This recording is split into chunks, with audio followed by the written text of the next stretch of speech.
Déjà en 1991, la conférence européenne des ministres des Transports s'inquiétait de voir augmenter la masse et la puissance, surtout des véhicules.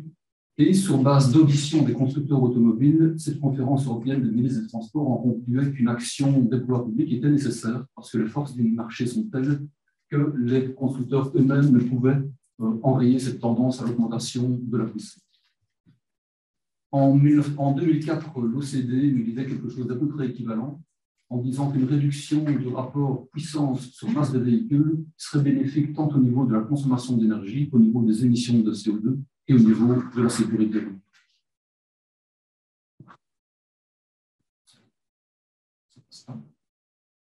Je tente de faire passer une grâce. Voilà.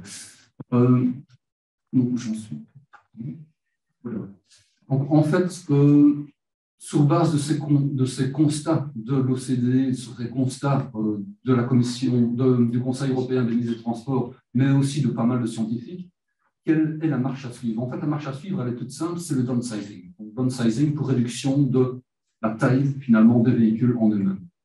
L'ETSC, European Transport Safety Council, en 2008, nous disait dans une fact sheet vraiment centré sur la réduction des vitesses, le problème des vitesses, qu'en fait, il faudrait rentrer dans une nouvelle philosophie de construction de voitures pour vraiment penser au fait que le downsizing devait être au cœur, à la base de cette stratégie de construction de véhicules au bénéfice de tous les utilisateurs de la route. En 2013, l'ICCT, donc International Council on Clean Transportation, dans une analyse ciblée sur la réduction de l'empreinte écologique des véhicules, nous disait que finalement, rentrer dans une logique de diminution de la masse des véhicules permettait également de diminuer le châssis, les freins, les amortisseurs et toute la structure des véhicules pour encore diminuer leur poids, diminuer leur puissance. Et donc, il y a vraiment une spirale positive à enclencher à ce niveau-là. Donc, sur base de tout cela, qu'avons-nous fait avec le projet LISACAR? Mais finalement, c'est définir deux priorités pour le secteur des transports, la réduction de ses émissions, qu'il s'agisse d'émissions de CO2 ou d'émissions de polluants atmosphériques, et réduire le nombre de victimes de la route, qu'il s'agisse de tuer ou de blesser grave. Et donc, de notre point de vue, il est vraiment impératif de rentrer dans une logique de downsizing, avec une observation déjà posée par le Conseil européen des ministres des Transports en 1991, c'est que, en fait, seul un cadre réglementaire strict permettrait d'atteindre cet objectif. Et donc, une double demande.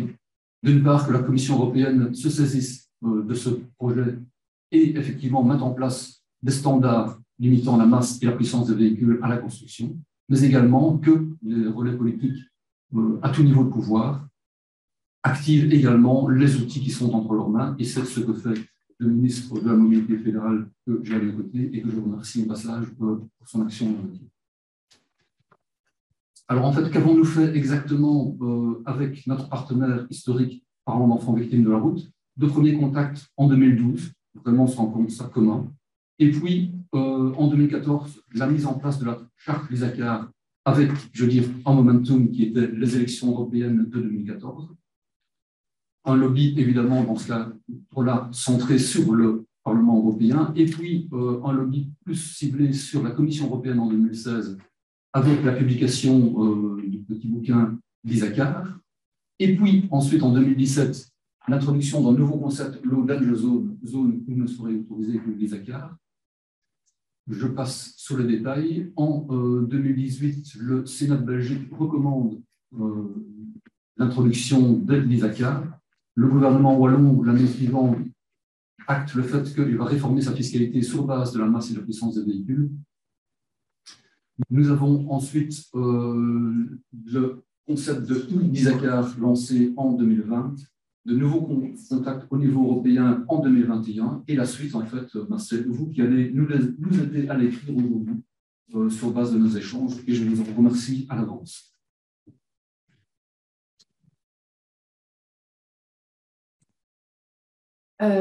Merci Pierre. Alors, on va passer à la présentation de Eva Van Eyck, qui est au Cosmopolis Centre pour la recherche, Urban Research à la VUB. Avant de rejoindre la VUB, Eva a travaillé au sein du Fietsersbond, qui est une association de cyclistes en Flandre et à Bruxelles. Et elle mène recherche sur la dépendance à la voiture dans la périphérie urbaine, s'intéresse à la manière de définir et de mesurer la dépendance à l'égard de la voiture. Eva, je te laisse la place et te laisse partager ton écran. Ok, merci pour l'introduction. Ik ga in het Nederlands presenteren. Ik ga even mijn scherm delen. Ik had daarnet een probleem met mijn laptop. Hij viel ineens uit. En ik crashte, dus ik hoop dat hij het nu even uithoudt tot mijn presentatie op zijn minst gedaan is. Even mijn scherm delen.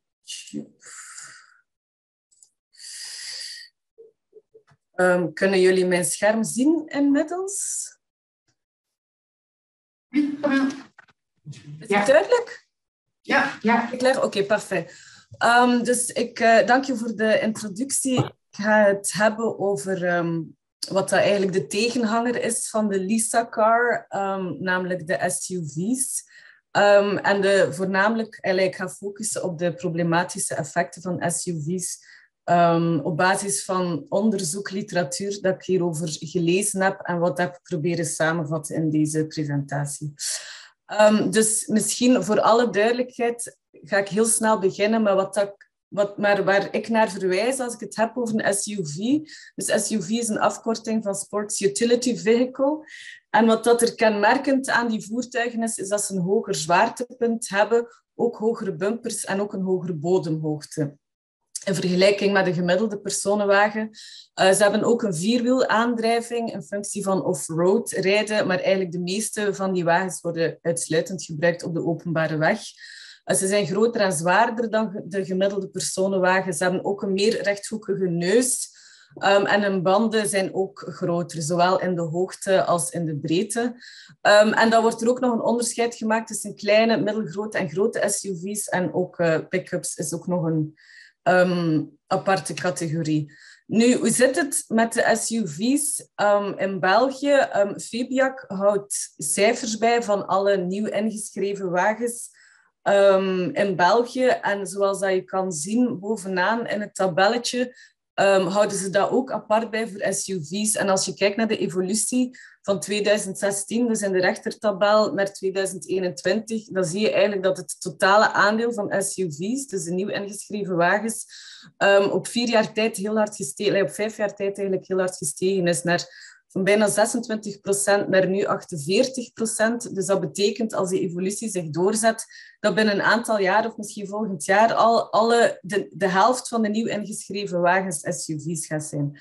Dat is trouwens geen unieke Belgische situatie. Je ziet dat eigenlijk over de hele Europese Unie. Je ziet dat eigenlijk ook in zo ongeveer alle westerse landen, dat het marktaandeel van SUV's dus stijgt. Dus België loopt misschien iets voorop, maar over het algemeen ook in de hele EU zit dat marktaandeel intussen al ruim boven de 40%. Nu, waarom zijn SUV's zo populair?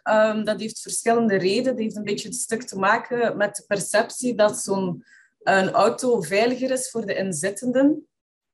Mensen geven ook aan dat ze die verhoogde instap comfortabeler vinden. Het heeft ongetwijfeld ook wel een stuk te maken met sociale status. Maar hetgeen wat ik denk dat het belangrijkste is, of dat de grootste driver geweest is, zeg maar, van de stijging van SUV's, zijn eigenlijk de commerciële belangen. Omdat er op de productie van SUV's zit er een grotere winstmarge. Dus, en omwille van die grotere winstmarge voor autoproducenten, zijn zij ook een groter aanbod beginnen creëren. Dus het aanbod van SUV's is inmiddels soms groter dan het aanbod van gewone personenwagens. En dat wordt natuurlijk allemaal ondersteund door advertenties en reclamecampagnes, waarvan dat ik 1 voorbeeldje heb. Dus wat dat Volkswagen ons hier wil doen geloven, is dat we je met zo'n wagen de toekomst maakt of zo. Maar goed, dus we worden eigenlijk wel overdonderd, overspoeld met dergelijke advertenties en reclamecampagnes. Dus dat creëert natuurlijk ook een mindset waar dat iedereen, of dat we nu willen of niet, eigenlijk niet ongevoelig voor is. Nu, ik denk dat het heel belangrijk is, doorheen de voormiddag of wanneer dat we nadenken over SUV's en Lisa-cars ook, dat we nadenken over deze 3 vragen die ik hier heb opgesomd. Van voor wie is die toename van SUV's nu voordelig? Wie heeft er hier baat bij? Wie profiteert daarvan? En wie zijn eigenlijk de verliezers? Wie heeft er de schade? Wie loopt er het nadeel op? Ik denk dat dat een belangrijke vraag is, dat we die eigenlijk echt niet uit het oog mogen verliezen. Dus waarom moeten we het over SUV's hebben? Natuurlijk omdat ik denk dat er heel veel verliezers zijn. Er zijn effecten op het milieu, dus emissies, effecten voor verkeersveiligheid en ze leiden ook tot het normaliseren van steeds grotere voertuigen. Ik ga het kort over die 3 thema's hebben verder. Dat is een quote dat ik wel graag met jullie wilde delen, die ik gevonden. Ik heb die gelezen in The Guardian naar aanleiding van een onderzoek over CO2-uitstoot van SUV's. Dat if SUV drivers were a nation, they would rank 7th in the world for carbon emissions. Dat is natuurlijk wel ongelooflijk dat als je alle SUV's samenneemt, dat je eigenlijk een heel groot, dat je eigenlijk vergelijken bent met een land dat zeer veel uitstoot. En dat komt doordat die wagens groter en zwaarder zijn, dat ze ook een slechte aerodynamica hebben en meer vermogen. En dat leidt, dat is redelijk eenvoudig, dat leidt nu eenmaal tot een hogere CO2-uitstoot. En dat leidt er dan ook toe dat de daling van de uitstoot door energiezuinige, kleinere voertuigen, dus eigenlijk wat we Lisa-cars zouden noemen, en elektrische voertuigen, dus de daling van die uitstoot wordt eigenlijk quasi volledig teniet gedaan door de toename van de uitstoot van SUV's. Dus op vlak van klimaat zijn SUV's zeer nadelig. En ook in Duitsland, niet toevallig in Duitsland natuurlijk, omdat dat zo'n grote autoproducent is, zijn er zeer veel grote autoproducenten zitten, is er daar best al redelijk wat protest tegen geweest. Het is naar aanleiding van het autosalon in Frankfurt, waarin dat er activisten Angela Merkel eigenlijk wel verweten dat ze te weinig gedaan heeft om SUV-productie een halt toe te roepen. En ook in de Duitse pers wordt er af en toe wel echt kritisch nagedacht ook over de ecologische impact van SUV's. Als het gaat over verkeersveiligheid, er wordt eigenlijk sinds de jaren 2000 onderzoek gedaan naar de verkeersveiligheidseffecten van SUV's.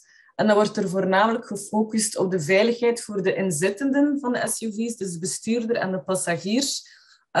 Wordt er ook gekeken naar wat de effecten van SUV's zijn op de veiligheid van voornamelijk voetgangers. En wordt er ook gekeken naar wat is er nu een relatie tussen voertuigtype en rijgedrag. Dat eerste, dat is een hele literatuur dat ik zelf nu niet, dus de veiligheid voor de inzitten van SUV's, dat is een literatuur waar ik mijzelf nu niet verder in verdiept heb. Daar is best wel veel wat onderzoek rond, maar ik heb mij dus gefocust op de 2 laatste, dus effecten op veiligheid van voetgangers, voornamelijk voetgangers en de relatie tussen voertuigtype en rijgedrag. Er is dus redelijk wel wat onderzoek rond de effecten van SUV's, maar heel veel van dat onderzoek is wel gefocust op de Verenigde Staten. Dat heeft er waarschijnlijk mee te maken dat de Verenigde Staten, als het gaat over SUV's, wat 10, 15 jaar voorop lopen op hetgeen wat er in Europa gebeurt. Maar ik denk dat het wel dat belangrijk is dat er ook in Europa meer en meer onderzoek kan gebeuren naar wat dan nu echt de specifieke effecten zijn van SUV's en wat dat we daar tegen kunnen doen. Maar goed, dus de conclusie van al dat onderzoek is eigenlijk, als het gaat over veiligheid aan voetgangers, is de algemene conclusie samen te vatten als dat SUV's wel degelijk een groter risico voor voetgangers betekenen dan kleinere personenwagens. En dat heeft te maken met de grotere massa, het feit dat ze een hogere bumper hebben en zo'n rechthoekige neus, zo'n bonnet wordt genoemd, omdat die vaker vitale lichaamsdelen kunnen raken dan dat een gemiddeld personenwagen die iets lager is doet. En het blijkt ook dat hoe groter en zwaarder een SUV is, hoe frequenter hij betrokken is bij een aanrijding. Ik heb de literatuur staat daar rechtsonder op mijn schermen. Op de laatste 2 slides van mijn presentatie is er ook nog een wat gedetailleerder overzicht naar alle literatuur die ik heb geconsulteerd, voor wie dat graag nog eens naleest. Daarnaast is er ook aanwijzing dus voor meer risicogedrag bij SUV-bestuurders. En dat heeft er waarschijnlijk mee te maken door het feit dat die bestuurders wat hoger zitten, ook een breder zicht hebben. Dan lijkt het alsof dat ze meer zien, maar daardoor zouden ze minder alert kunnen worden ten aanzien van voetgangers ter hoogte van kruispunten en oversteekplaatsen. Dus eigenlijk zeer belangrijke conflictpunten. Blijkt ook dat bestuurders van SUV's de neiging hebben om gemiddeld sneller te rijden. Dat zijn natuurlijk gemiddelden. Hè. Dus dat is niet elke bestuurder van een SUV doet dat, maar dat is dus de gemiddelde. Dus als we ze allemaal in een pot gooien, schudden en dan het gemiddelde nemen, dan komen we daarop uit. En bestuurders van SUV's zouden ook significant vaker gebruik maken van gsm achter het stuur en overtredingen maken aan verkeerslichten. En er blijkt ook dus een soort van masculinisering van het rijgedrag op te treden, wat dat dan het SUV-effect wordt genoemd. En dat blijkt dus dat gemiddeld gesproken zijn vrouwen iets voorzichtige bestuurders, maar het blijkt dus als vrouwen achter het stuur van een SUV zitten, dat hun gedrag gemiddeld gesproken wat meer op dat van mannen gaat lijken. Dus dat zij ook wel meer risico's beginnen nemen. En dan het laatste, die normalisering van SUV's, door het feit, en ik denk dat dat heel problematisch is, dat die grotere wagens, waarvan dat de negatieve schadelijke effecten echt aantoonbaar zijn, die verschijnen meer en meer ook en gewoon, niet alleen in advertenties en reclamecampagnes, maar ook in gewone televisieprogramma's. Dit is een screenshot dat ik genomen heb van een programma, een huizenzoektochtprogramma dat op 4 GoPlay speelt. Ik kijk daar graag wel eens naar en dan zie je dat de kandidaten daar ook rondgevoerd worden in een SUV, wat dus ook weer opnieuw lijkt te bevestigen dat als een SUV eigenlijk een niet problematisch voertuig is. En wat dat mij dan ook wel wat teleurstelde, is dat de meisjes van K3, ik heb een dochter, die is daar wel fan van, die kijkt ook wel graag een keer naar zo wat filmpjes en zo van K3. En ook daar, dus die 3 lieve meisjes van K3 rijden ook rond in een SUV. Dus dat draagt eigenlijk weer verder bij aan die normalisering ervan. Dus er worden daar weinig vragen over gesteld. Integendeel, dat blijkt intussen meer en meer de norm te worden. Ook in magazines, automagazines worden SUV's helemaal niet kritisch bevraagd. Dus ik denk dus dat dat op zich eigenlijk heel problematisch is. Nu, ik heb ook wel wat nagedacht over wat we kunnen doen. Want ik denk dat we op basis van literatuur en het onderzoek eigenlijk wel kunnen besluiten dat dit een zowel naar milieu als naar verkeersveiligheid eigenlijk een evolutie in de verkeerde richting is. Dus ik denk dat we een paar dingen kunnen doen. Dus dat zijn suggesties die ik hier meegeef. Ik denk eerst en vooral dat we goed dat maatschappelijk debat moeten proberen voeren van wie heeft er nu echt baat bij SUV's? Waarom rijden die nu zo op onze wegen? Wie zit daarachter? En zijn dat diegenen die daar voordeel uithalen? Klopt dat eigenlijk wel? Is hetgeen wat wij als maatschappij willen? Ik denk ook dat het belangrijk is dat we goed definiëren wat dan een SUV is. Want in de discussies dat ik daarover nu al heb meegemaakt, blijkt altijd wel van wat is dan een SUV? En andere auto's kunnen ook schadelijk zijn. Dus ik denk dat het belangrijk is te gaan bepalen van oké, dit beschouwen we als een SUV. Febiac heeft eigenlijk wel bepaalde normen, dus ik denk dat dat zeker een goede basis is van op te vertrekken. En ik denk dan ook wat sommige steden eigenlijk nu al doen, is experimenteren met afwijkende parkeerregimes of parkeerverbod voor SUV's. En dat kan dan zijn op basis van die definiëring of op basis van lengte, breedte en hoogte. In Tübingen, de stad in Duitsland, heeft recent een hoger tarief ingevoerd voor auto's die boven de 1800 kilo wegen. Ook in Siena is er een differentiëring van de tarieven voor de bewoners parkeren op basis van de lengte van het voertuig. Ook in een aantal steden in de UK.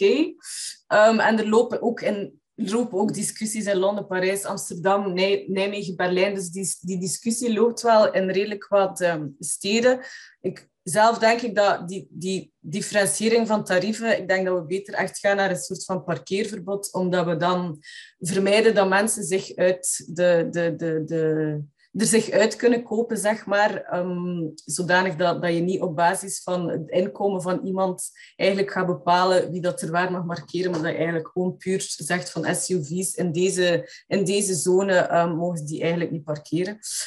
Ik denk dan ook wel, dus dat gaat sowieso niet, als we daar ooit toe komen, gaat dat niet gemakkelijk zijn voor lokale besturen om SUV-vrije zones te kunnen inrichten. Dus ik denk dat dat iets is dat vanuit regionale of federale overheden misschien wel kan gefaciliteerd worden. Een soort van wettelijk kader waarin dat mogelijk zou kunnen zijn. Alleen ik denk natuurlijk wel al op een langere termijn, want dat zal niet voor morgen zijn uiteraard. Ik denk wat dat ook kan bijdragen is een verbod op reclame van SUV's en het stoppen van de normalisering ervan. Want die normalisering staat eigenlijk een beetje gelijk met het legitimeren van SUV's, alsof dat we dat als maatschappij een gewoon voertuig vinden. En ik denk dat we dat eigenlijk blijvend moeten kritisch bevragen. En ik denk dat eigenlijk de meetал, zeg maar, de grootste oplossing of de grootste hefboom, zeg maar, om de toename van SUV's eigenlijk een halt te roepen, is denk ik strengere normen opleggen voor autoproducenten. Maar dat is vermoedelijk iets dat op Europees niveau zal moeten gebeuren. En ook dat zal uiteraard niet zo eenvoudig zijn om te doen. Maar goed, ik denk dat dat wel denkpistes zijn waar dat we die discussie moeten blijven aanwakkeren, die dat maatschappelijk debat ook een stuk kunnen voeden, misschien de geest ook een stuk kunnen laten rijpen. Ik ga hier afsluiten. Zoals ik zei, dit is een stukje overzicht van de bronnen die ik geraadpleegd heb. Er zijn ook wat... De meeste kan je gewoon digitaal vinden en dat zijn ook allemaal nog links naar websites. Dus ik ga het hier afsluiten. Ik ga stoppen met... Voilà. Ik weet niet of dat er tijd zijn... of er tijd is voor vragen überhaupt. Ik zal de moderatie terug aan u geven. Sorry. Hartelijk bedankt, Eva, voor je duidelijke presentatie. Du coup, s'il y a des questions, alors ce que je vais appeler plutôt des questions de clarification pour Eva par rapport à ce qu'elle a dit, présenté. Si vous avez des questions pour bien comprendre ce qu'elle a voulu dire, n'hésitez pas à les écrire maintenant dans le chat. C'est un bon moment. Par contre, tout ce qui est de l'ordre de l'échange ou du débat, ça aura plutôt lieu après dans les sous-groupes. Vous aurez l'occasion d'échanger entre vous sur les différents éléments que Eva a apportés. Donc voilà, je ne vois pas de questions arriver à ce stade. S'il y en a qui arrivent après, n'hésitez pas à les écrire, on peut y revenir. On va maintenant... Merci Eva.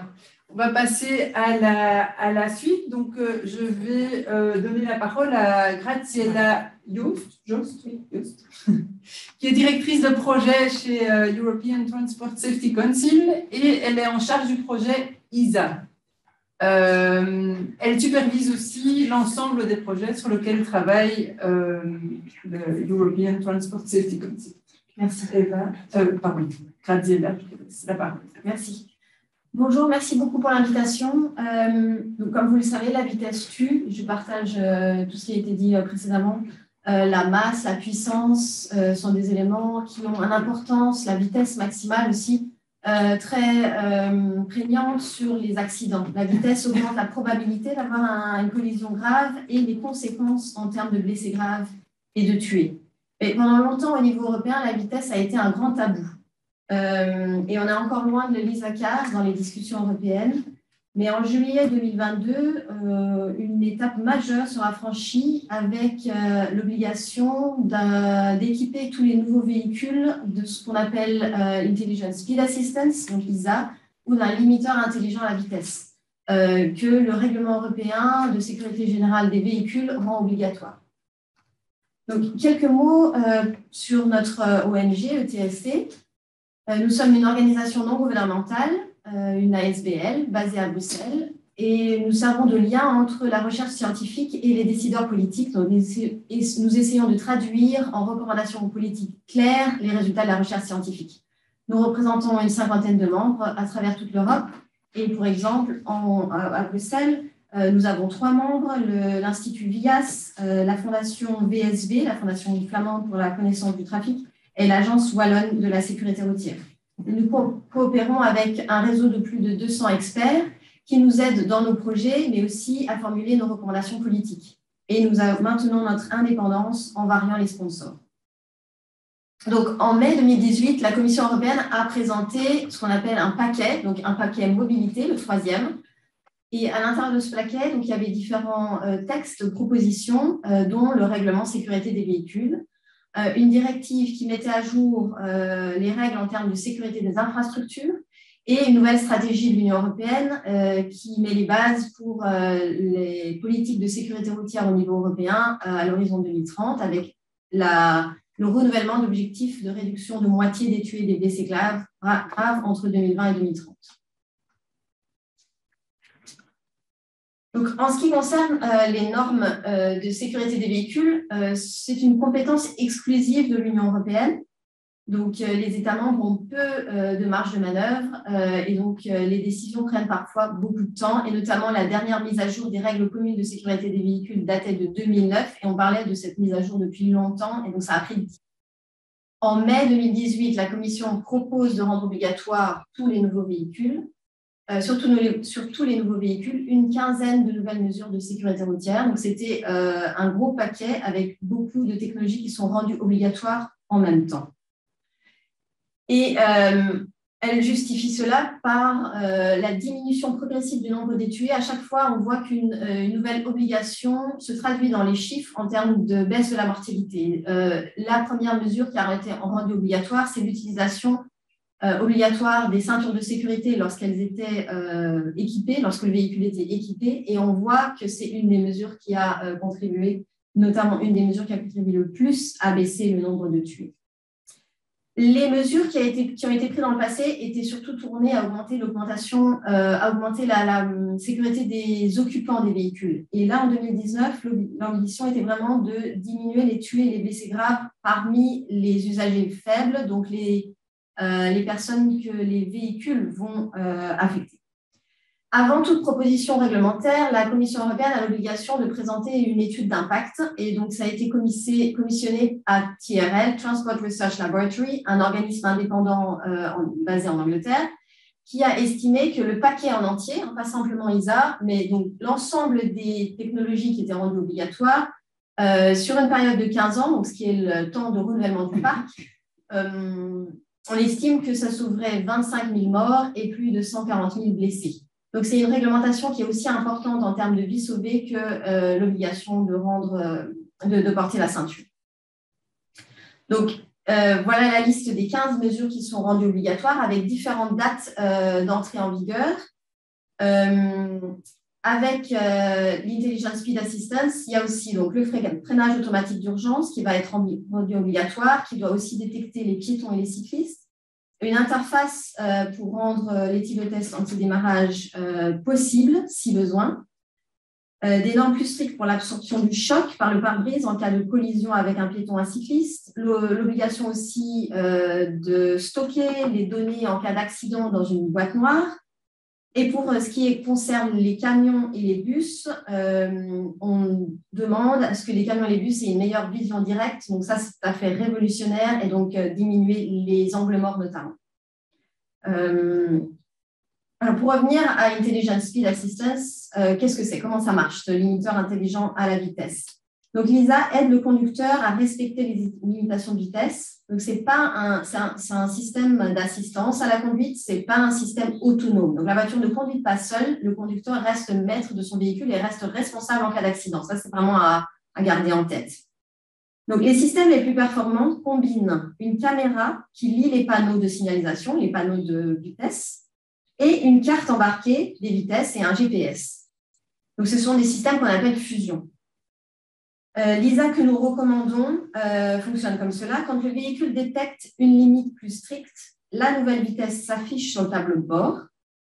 Et si le conducteur ne réagit pas, alors le véhicule ralentit progressivement, soit en limitant la puissance du moteur, soit en augmentant la résistance de la pédale.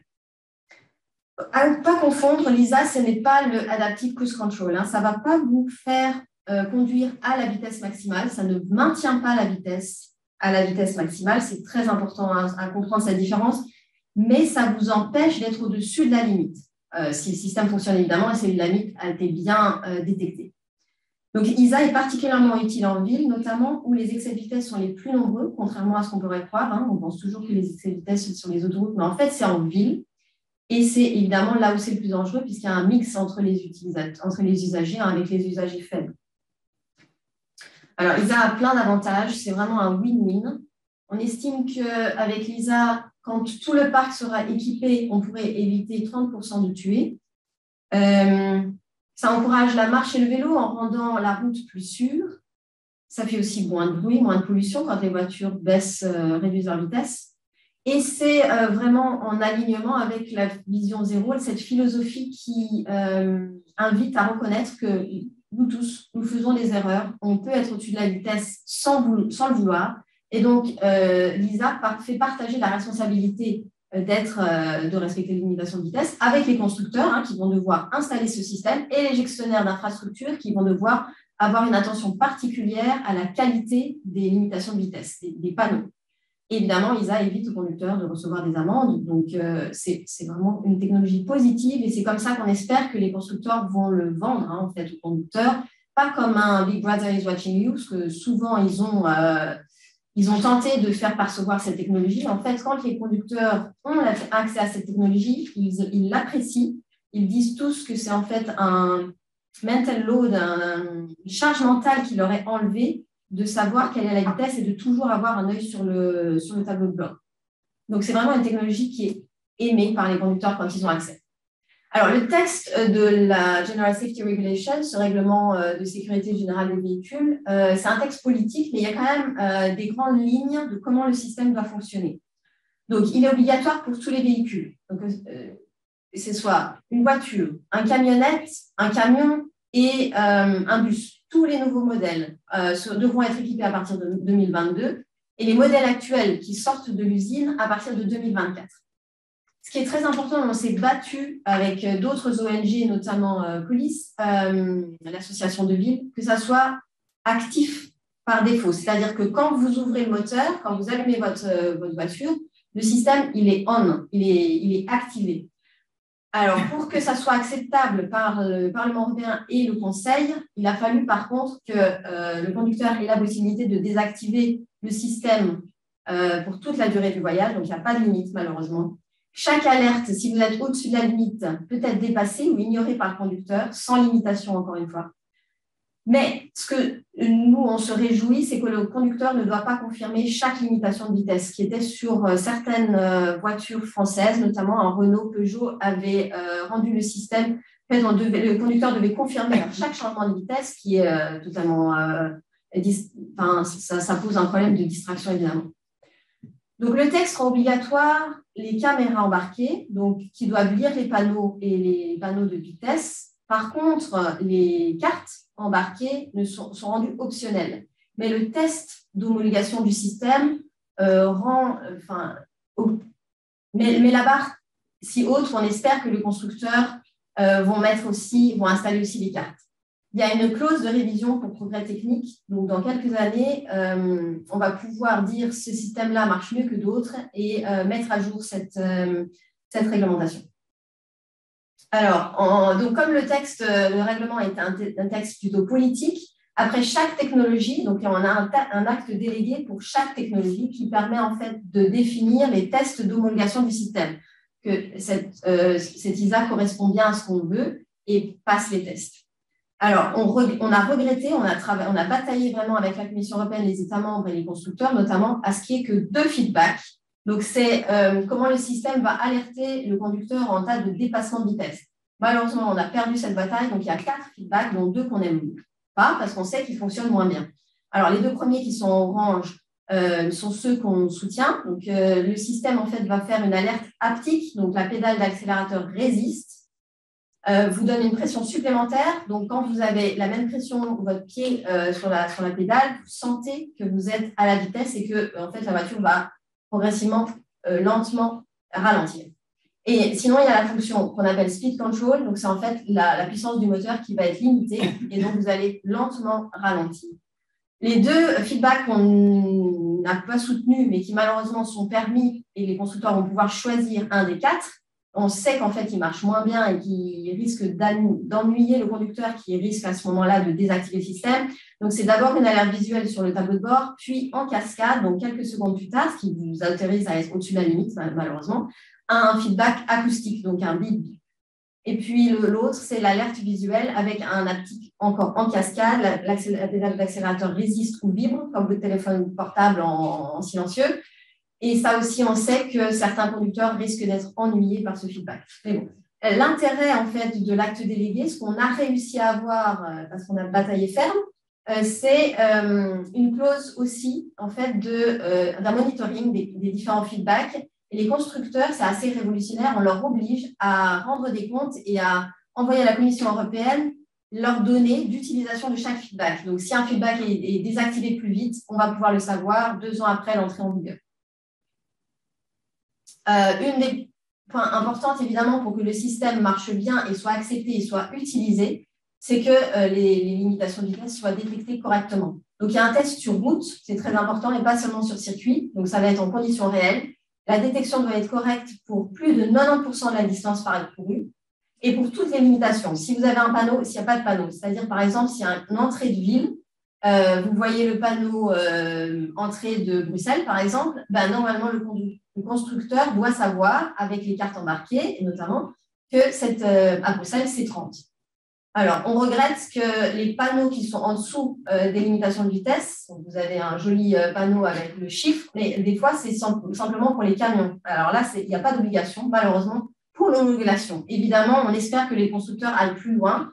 Et il y a, par exemple, un organisme Euro NCAP qui donne des étoiles aux voitures qui vont au-delà de la réglementation. Et on espère que Euro NCAP testera à ce moment-là les systèmes qui vont au-delà de ce qui est rendu obligatoire. Et alors, pour la Belgique en particulier, c'est vraiment dommageable, c'est que les différences régionales ne vont pas devoir être prises en compte. Donc, dans le texte, c'est marqué 90, la limitation de vitesse pour les routes rurales, alors que c'est 70 en Flandre, c'est une limitation plus stricte. Et c'est pareil, en ville, par défaut, ça va être 50. Alors, on ne sait pas trop comment ça va se passer pour la zone 30 à Bruxelles. Voilà, vous avez le site internet de TSC, une des publications qu'on a faites pour montrer l'importance de la vitesse. Hein. On est tous concernés, tous conducteurs. Il y a des moments où on est aussi des limitations de vitesse et c'est pour ça que l'ISA est si important. Et on espère que voilà, le système va pouvoir sauver de nombreuses vies. Merci. Merci, Graziella. Même chose, donc si vous avez des questions pour Graziella sur la présentation, pour bien comprendre ce qu'elle a expliqué, des questions de clarification, de compréhension, n'hésitez pas à les mettre dans le chat. À ce stade, il n'y a pas de question qui est arrivée. Et donc, on va poursuivre pour rester dans le timing de la matinée. Donc, on a eu une présentation par Eva sur les SUV, une présentation plutôt sur l'aspect, le niveau européen par Graziella. On arrive maintenant au niveau belge avec une présentation par Pierre Courbe, qui est chargé de mission mobilité chez Interenvironnement Wallonie et qui est à l'origine du projet ISACA. Voilà, Pierre, je te laisse la parole.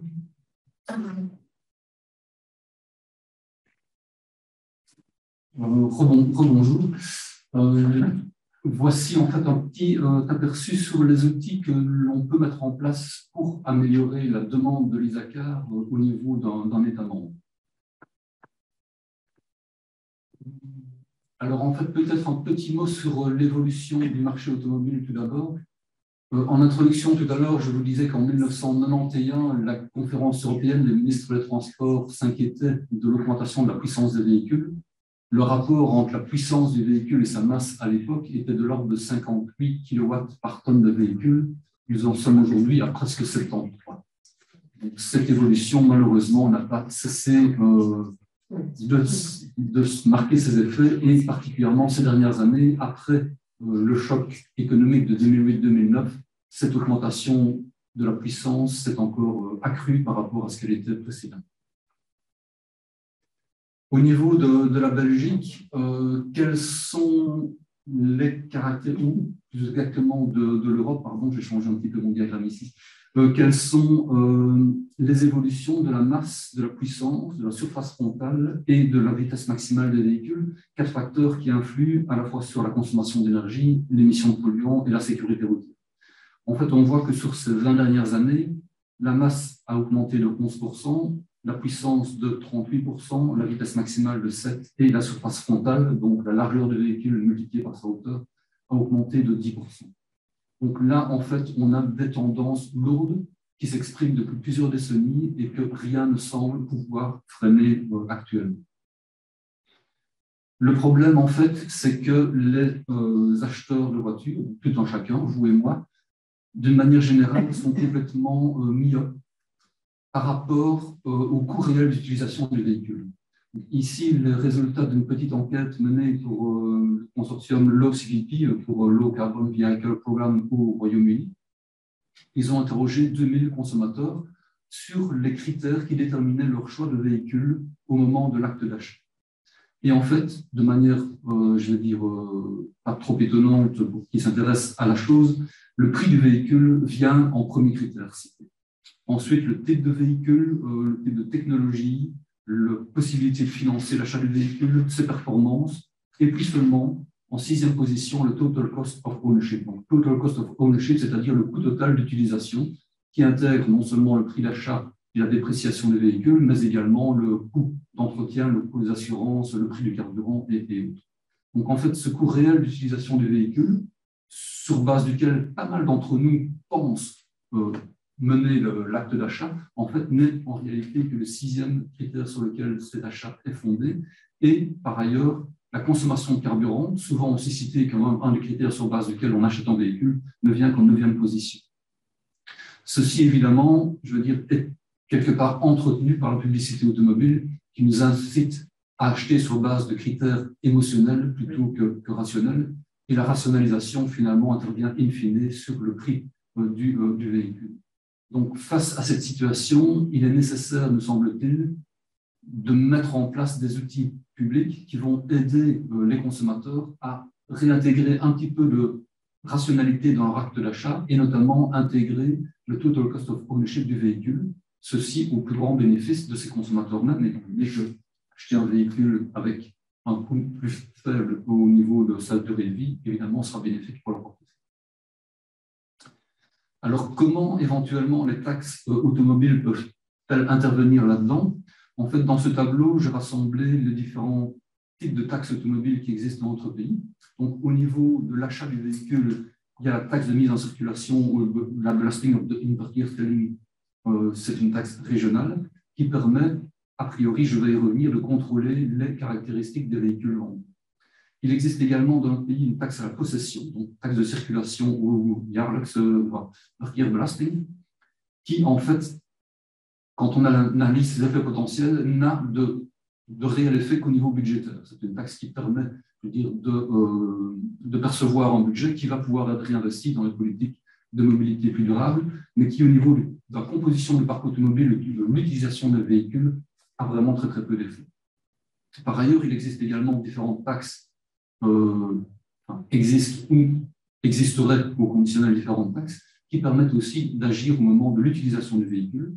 Les accises sur le carburant, si les accises augmentaient très très fortement, ça s'est vu notamment au moment des chocs pétroliers, le nombre de kilomètres roulés diminue un petit peu. C'est quelque chose qui produit des effets, mais des effets, je veux dire, à relativement court terme. Il y a un effet d'habituation. Le prélèvement kilométrique, dont on parle notamment au niveau de la région bruxelloise, permet de rationaliser la manière dont on utilise son véhicule, du moins si les tarifs sont suffisamment élevés. Et les péages urbains permettent également de limiter le trafic. Donc voilà la panoplie d'outils dont disposent les pouvoirs publics aujourd'hui, avec en Belgique également, dans d'autres pays européens aussi, mais en Belgique particulièrement, la taxation sur le travail, qui contient un aspect qui est la taxation sur les voitures de société. Il y a évidemment des répercussions sur le parc et l'usage qui en est fait. Et je souligne également l'importance d'avoir une bonne information par rapport aux citoyens pour qu'ils comprennent la manière dont les pouvoirs publics peuvent utiliser ou non ces différents outils.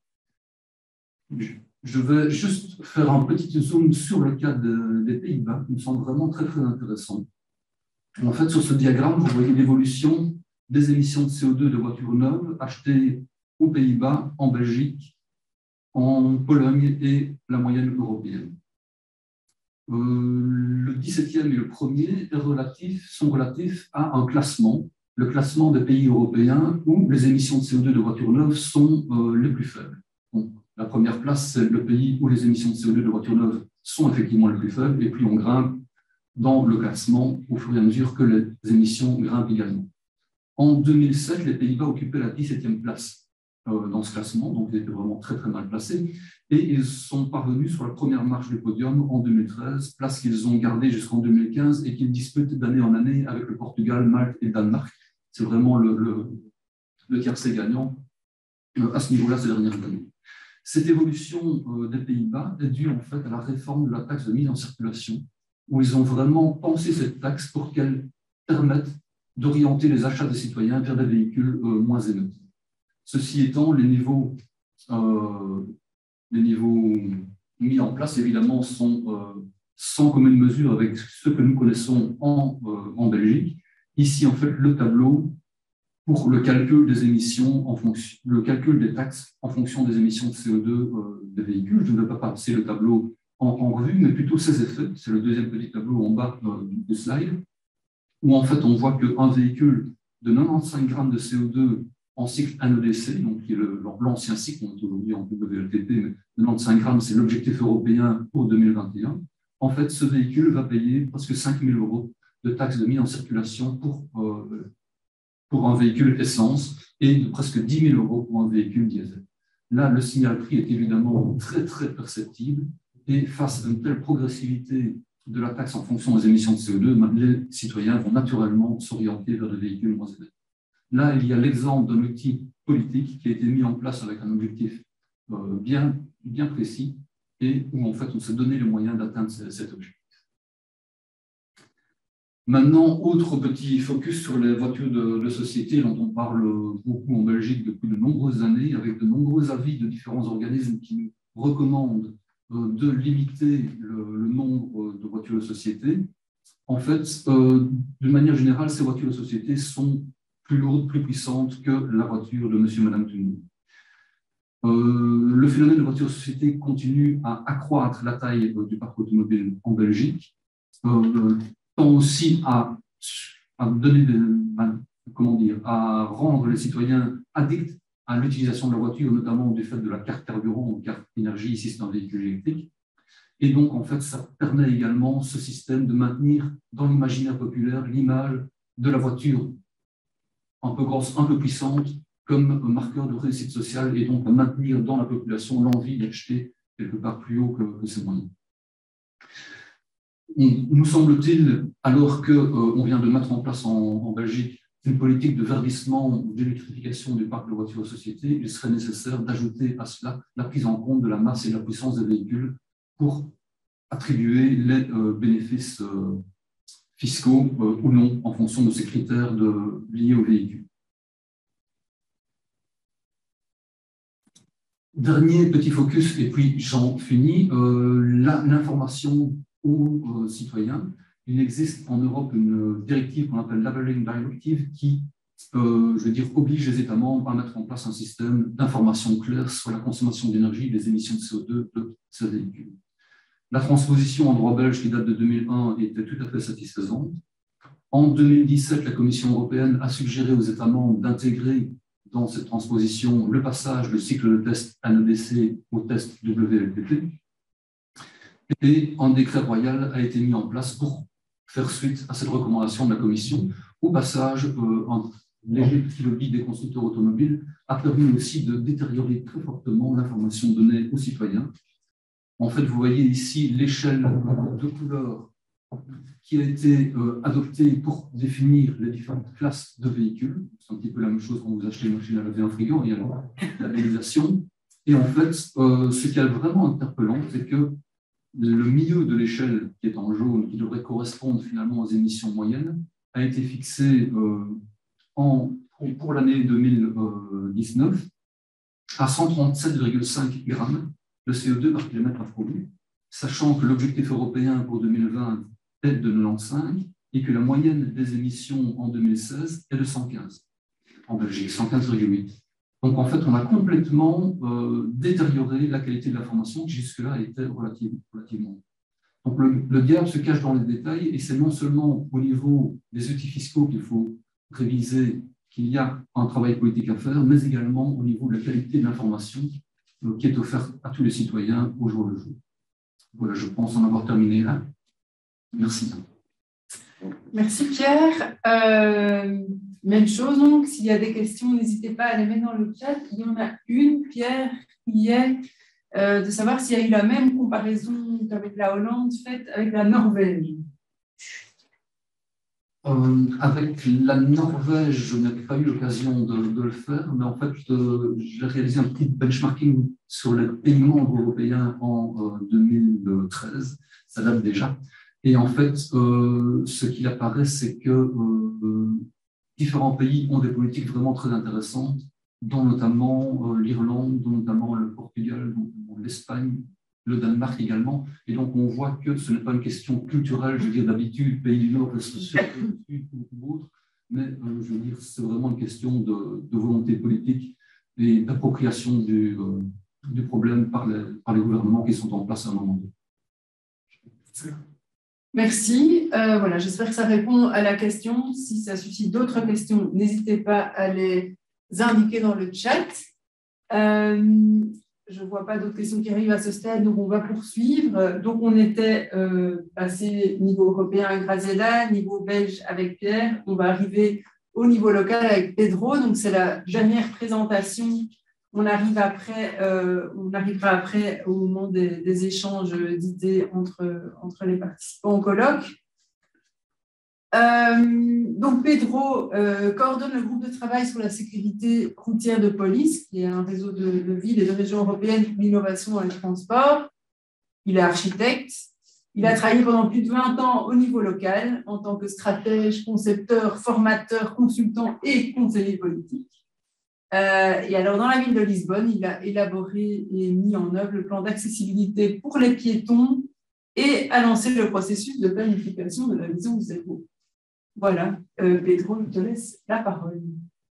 Et bon, je ne vais pas utiliser une présentation si vous voulez utiliser la caméra. Ça va? Oui. Oui, d'accord. Oui, d'accord, désolé.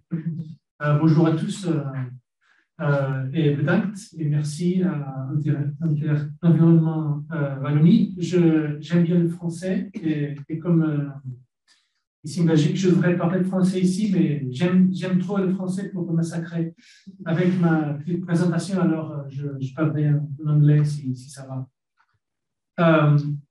So, first of all, thank you and congratulations for a very, very interesting event and great presentations. I will not meet the high level of the previous presentations. I will humbly share with you some points of view from Polis. Now, Polis is a network of cities and regions committed to transport innovation. We have around 100 members from west, Lisbon, to east, Moscow, and from north, Gothenburg, Stockholm, Oslo, to south, Athens, Thessaloniki, and even beyond the Mediterranean, Jerusalem.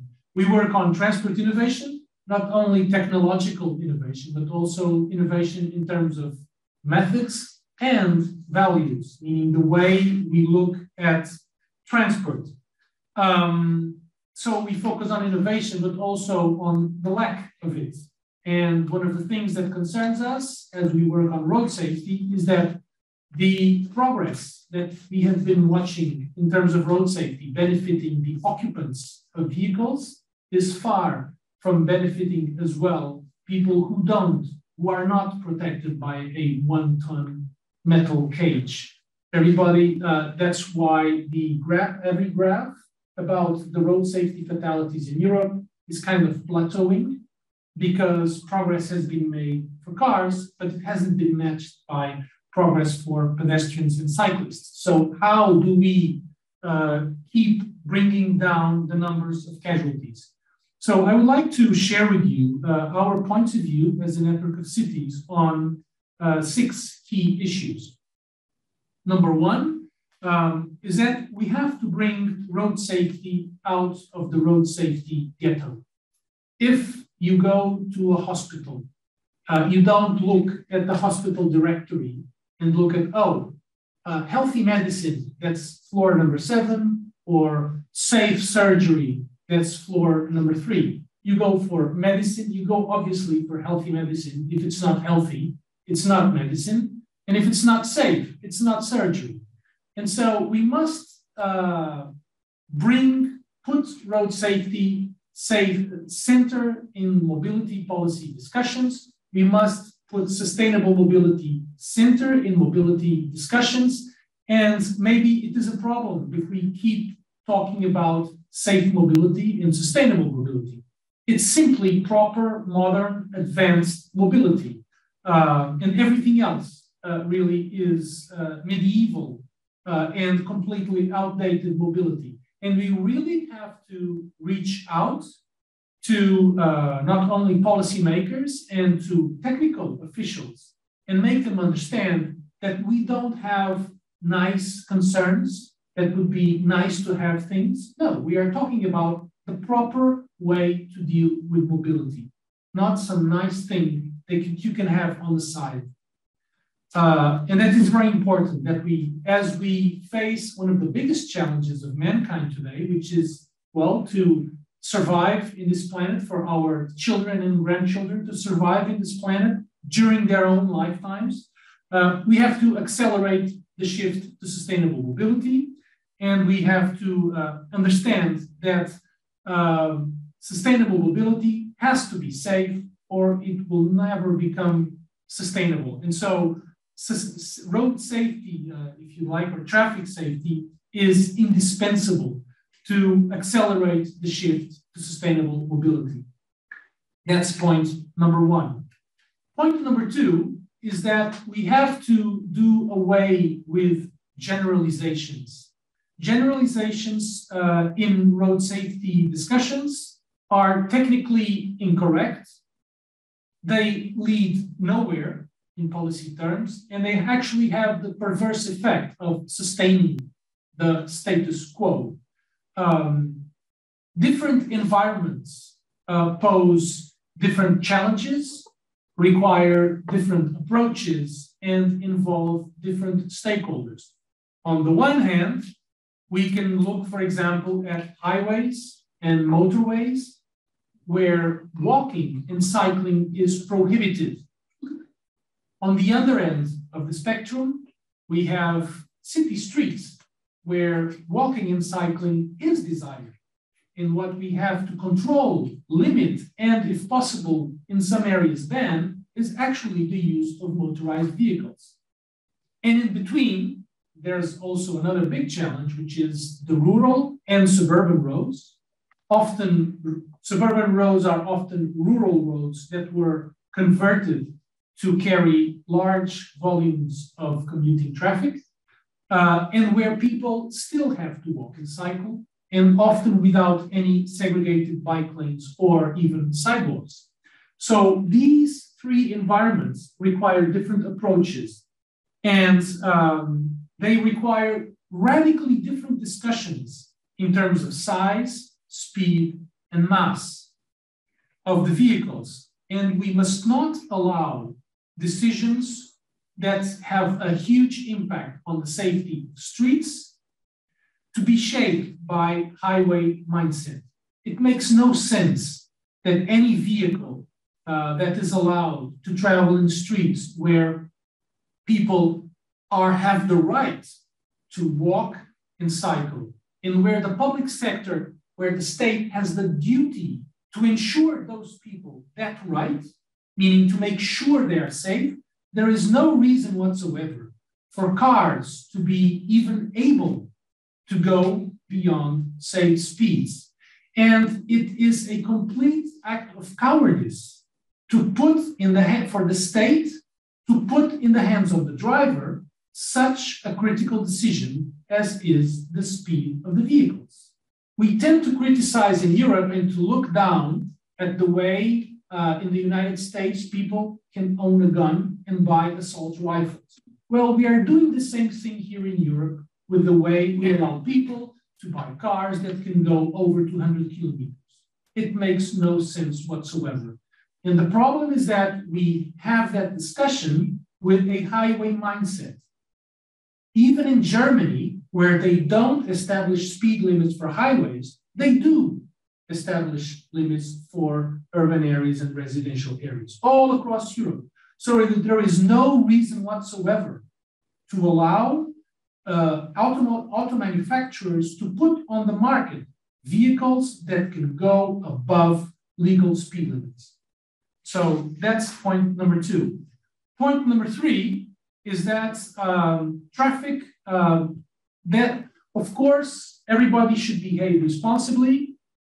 That's easy to say. But the point is that traffic deaths and injuries are the product of underlying structural causes. We cannot just bring them down. We have to act on these structural causes. They are the symptom. And obviously, education and enforcement are important. Individual responsibility, as I mentioned, is important, but they will never be a proper remedy for the result, for these structural causes. So we must act upon these structural causes. That is also obvious. And that means acting on the fixed infrastructure. That means road and street design, traffic calming, regulations, etc.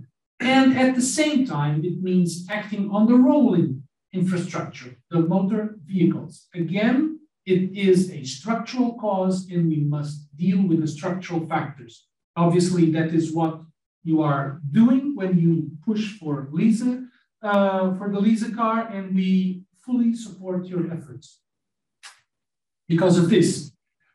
Number 4 is that why is it so difficult such a rational desire? Why is it so difficult to implement it in policy terms? Well, we must bear in mind that the culture and the attitudes towards cars were shaped over the past century, for over probably 70 years now, by the millions and millions and millions of dollars and then euros that were invested in automotive marketing and in marketing research. Some of the issues that we've been looking at, from SUVs to what Pierre mentioned, in the early 50s, as many of you may know, in the early 50s, as industrial capacity grew fast, people were still hanging on. At the time, there was this cultural attitude towards long-term use of things. You would buy a pair of shoes to last 10 years, and you would buy a car for life. That is a problem because the market would be quickly saturated at the speed at which industrial capacity was growing. So big industries, including obviously the automotive industry, invested early on from the early 50s in marketing research so that they could find ways for people to create the need in people that would go beyond functional needs. So to create the need that would have psychological roots. And that's the origin of motivation marketing. And that's why for the past 7 decades, cars have been sold as a symbol of status, social success, power, virility, freedom to roam. So the cars have been manufactured for alpha males. And more than that, to make everybody feel like an alpha male. And that's why when we talk about reducing the speed, reducing the mass, reducing the acceleration, we are not only talking about functional characteristics of a vehicle or of a selling point that can be easily shifted in the next advertising of the company. We are talking about the identity of what the automotive industry stands for and the deep nature of it. And the business model also, because it's also based on an individual thing that you acquire, right? It's a symbol, it's an artifact that you dress on yourself to make you look virile, powerful, etc., etc., etc. Now, so when they manufacture these vehicles and when they advertise them, so they become hostages of their own advertising. And their whole industrial capacity is geared towards continuing that situation. So, but today, we must ask ourselves how long, because the automotive industry is so important for European economy, we should also ask, it's a legitimate and an important question to ask, even in economic terms, if this business model is sustainable, not only if it's safe, but also if it's sustainable. We have the legitimacy to ask that question, because if we are about to witness radical changes in the mobility market, then if the automotive industry does not adapt, it will collapse. There is a serious risk that that will happen. And that will be even worse for European economy. So we should also, as advocates of sustainable mobility, as advocates of road safety, we should also not be afraid to discuss the question on that domain, because there are important points to be made. Fifth idea is that urban mobility is changing. It has to change substantively and fast, and the public sector alone will not be able to provide the means for people to shift their mobility habits and choices. So it is critical that the public sector is able to channel the creativity, the capacity, and the capital being invested in the private transport sector, that we are able to channel that energy into into creating a new mobility ecosystem and enabling people to shift their mobility behavior. So the growth of new mobility services is a huge opportunity to advance the LISA agenda, especially the convergence between in what has to do with cars, the convergence between of electric and shared and autonomous vehicles. And if you stop for a moment to think about it, so we will hardly have people buying autonomous vehicles. What we will have is large-scale deployment of autonomous fleets, which at the same time are shared and at the same time are electric. Now, when you think about it, all these three characteristics, electric, shared, and autonomous, completely undermine this idea of cars, this psychological role of cars. You'll have an electric motor, unless you have some sound gadget. The motor will not roar like a lion. It will be autonomous. So it will no longer be an expression, an opportunity for you to express through your driving behavior your alpha male characteristics. It will be shared. Thus, it will no longer be an artifact for individual use. So, of course, what we've seen with ISA, that Graziella so masterfully presented and negotiated, I should add, or trying to negotiate the best she could during this process, we see the classic European automotive industry constantly dragging its feet in trying to squeeze the best market value out of each technological innovation, simply for market purposes. But we have to consider that they are not alone anymore. We see huge, powerful tech players coming fast into the transport sector. If you ask people from the automotive industry here in Europe, what are you going to do when autonomous vehicles arrive? They will say, that's very far away, 5, 10 years away. Well, take a look at what's happening in the United States, where Amazon has bought Zoox and is already deploying robotaxi services in San Francisco.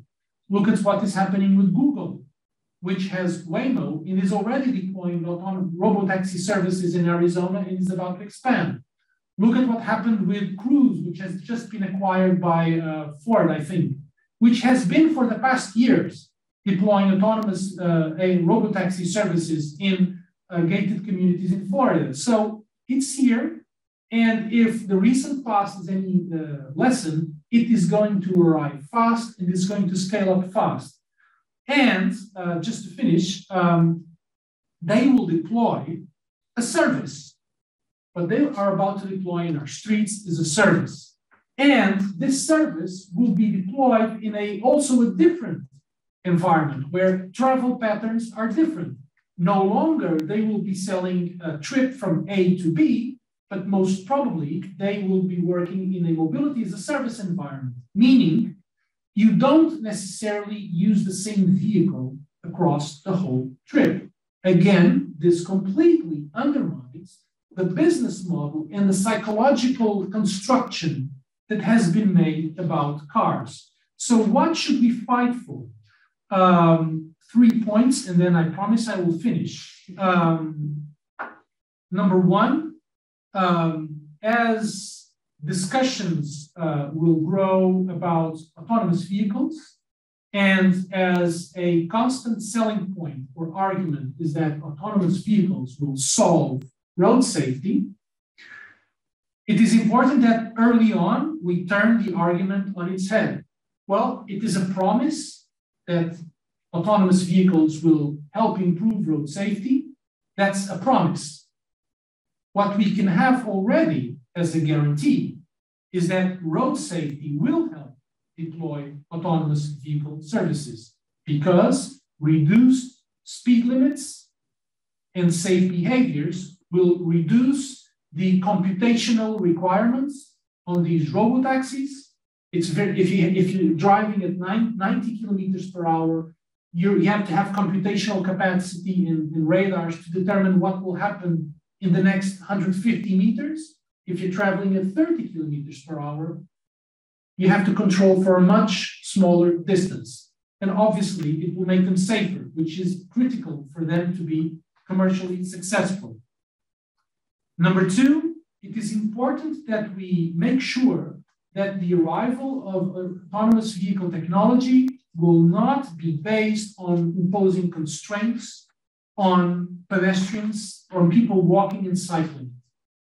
That rather, once and for all, we deal with cars as the source of danger, and that we shape our policies accordingly. And thirdly, that we make sure that these vehicles will have the size, the mass, and the speed capability that is appropriate for streets and not for highways and motorways. There is no reason whatsoever for these vehicles to be able to go at over 30 kilometers per hour.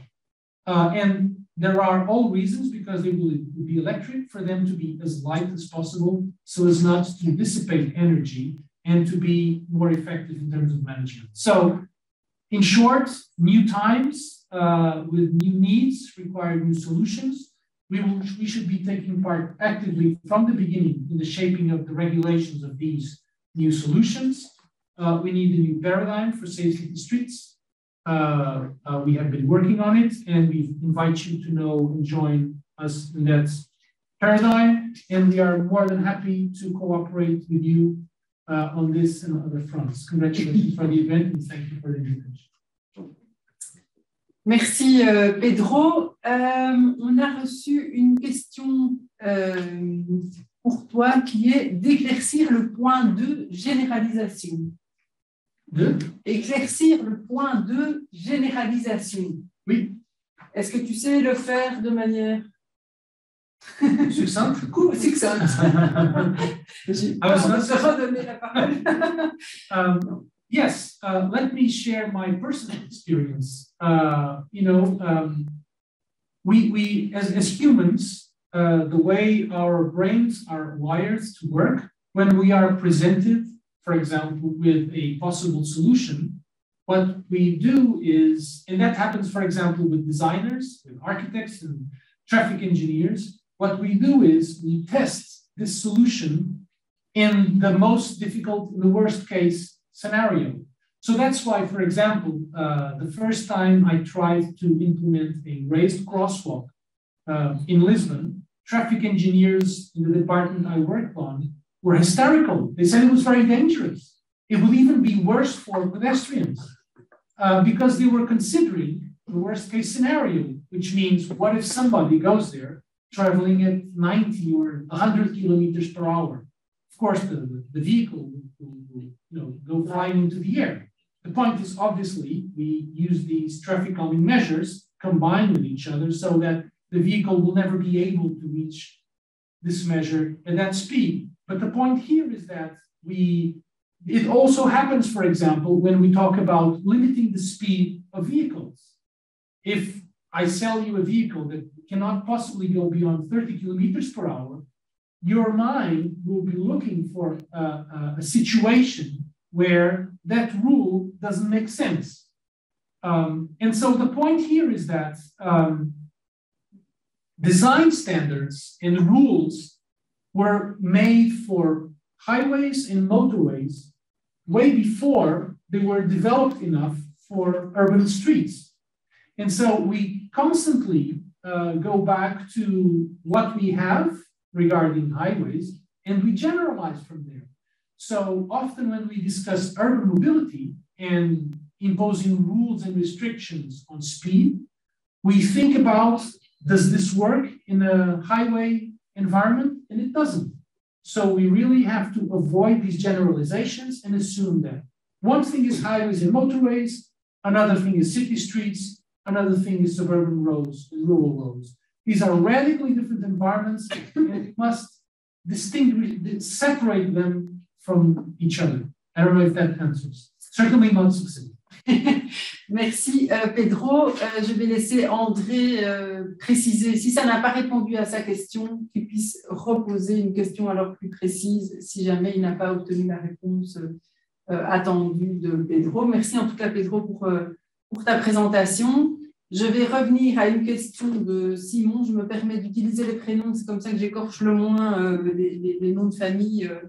Et peut-être pour toi, Pierre, du coup, la question, comment est évaluée la réforme fiscale de la région wallonne actuellement en cours par rapport à tous ces enjeux? La réforme en cours, en fait, n'est pas encore connue, je veux dire, dans ces détails. Néanmoins, d'après les informations qui ont filtré dans la presse, on sait que l'accord de gouvernement est respecté à la lettre.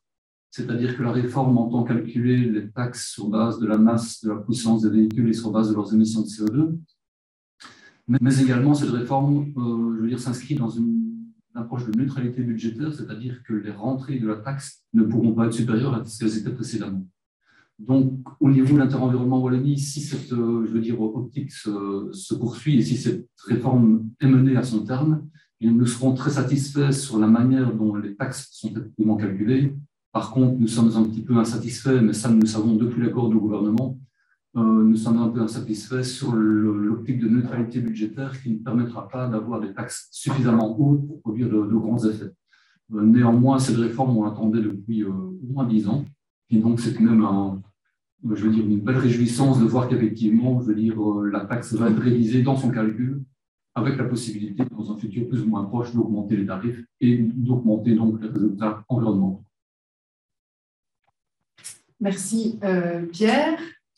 On a une autre question qui rentre pour le projet ISA. Alors, je vais peut-être juste avant de donner la parole à Graziella, vous donner un point timing. Donc, l'idée, c'est qu'après la réponse à cette question, on fasse une petite pause écran. Donc, on est en formule hybride.